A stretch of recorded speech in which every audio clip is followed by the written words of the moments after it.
Hi everybody, welcome back. Today I'm going to be finishing up this new pattern for my Etsy shop. It's of a little can of sardines that I find very cute, and I'm going to be adding a little bit of backstitching details to it, so I thought we would just talk about it a little bit. So backstitch can be used in hand embroidery and cross stitch, and it's often used for outlining shapes, adding a little bit of detail to pieces, but essentially we're just trying to make a solid line. Now the way we're going to do that is by sewing forward and then sewing back.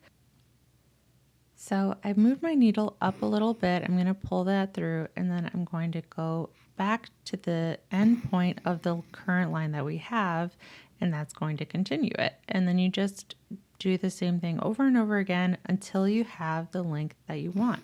In this case, I want the length to be going down the entire length of the side of the tin because I want to add a little bit more distinction between my highlight and my mid-tone.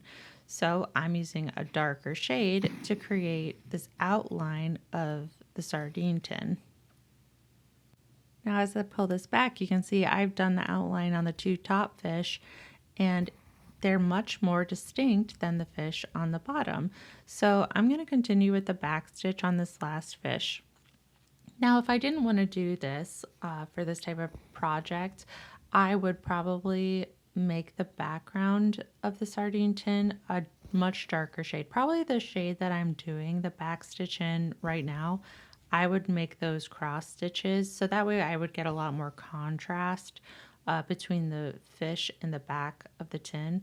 But this is a great example of why backstitch is the best, because if I didn't want to redo this whole project, something that I could do to really make these fish pop is to just backstitch an outline on them.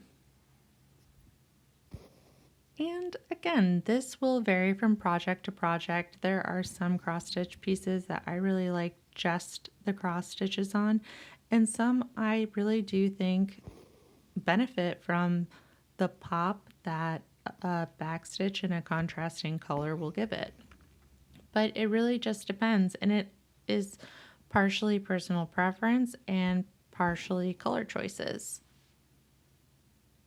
And you can also experiment by using different amounts of strands in your back stitches. Currently, I'm using 2 strands to do this so I get kind of a thicker outline, but if I wanted it to look a little bit more dainty, I would just use 1 strand.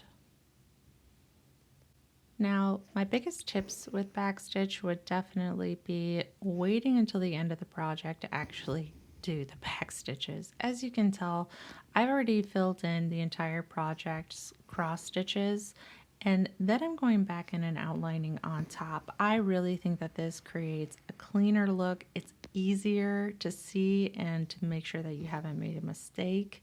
And I, honest to goodness, would not do it any other way. There are some people, especially when you're doing hand embroidery, that backstitch first. So they've kind of given themselves a pattern on the fabric. I never do that personally, just because I think when you backstitch last, it creates a cleaner finish. But again, that really is all a matter of preference. There's not a lot of hard and fast rules in embroidery, or cross stitch. You just have to kind of figure out what works the best for you. So that's kind of why I like making these videos. I like to explain why I do the things that I do, and you can see if that makes sense to you, or hopefully it will give you an idea of how you can stitch that works best for you.